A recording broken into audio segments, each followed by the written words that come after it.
Today is the third anniversary of the day Britain voted leave in the EU referendum. In numbers that's 17.4 million votes. 3 years. No Brexit. Brexit has suffered 3 major betrayals by the political establishment. Yet the worst may be to come. We could be facing the biggest betrayal of all if they prevent the UK from leaving on the new deadline of the 31st of October. Let's just remind ourselves of those 3 great Brexit betrayals. The first was even before the referendum, when the Westminster parties deceived voters into believing that our vote would count. In June 2015, MPs backed a referendum by 544 votes to 43. During the referendum campaign, David Cameron's government spent £9 million of public money sending a Remain propaganda pamphlet to every household, stating clearly that the government will implement what you decide. We have learned that they should have added, so long as you make the right decision, to Remain. The second great betrayal came in the 2017 general election.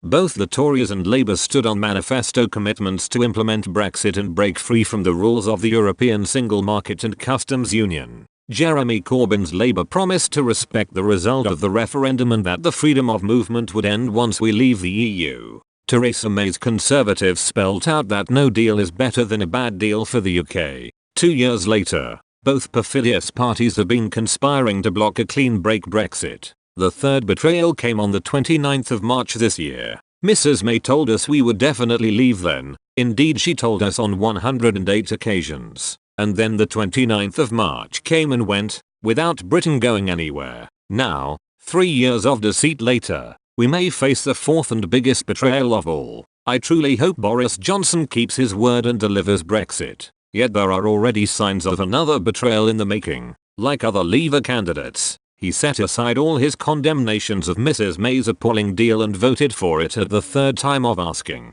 Now there is talk of Prime Minister Johnson trying to pass a warmed-over version of that defeatist treaty through Parliament. If we want to see a warning sign, look at the support for Boris from ex-Tory Chancellor George Osborne, the architect of Project Fear. 3 years and 3 Brexit betrayals have proved one thing, that 17.4 million Leave voters were right to reject the weasel words of the Remainer establishment. And we're surely right to think not twice, but 108 times, about trusting Westminster to deliver now, on the 31st of October, not just for the Tories but for British democracy. It is now a case of Brexit or bust.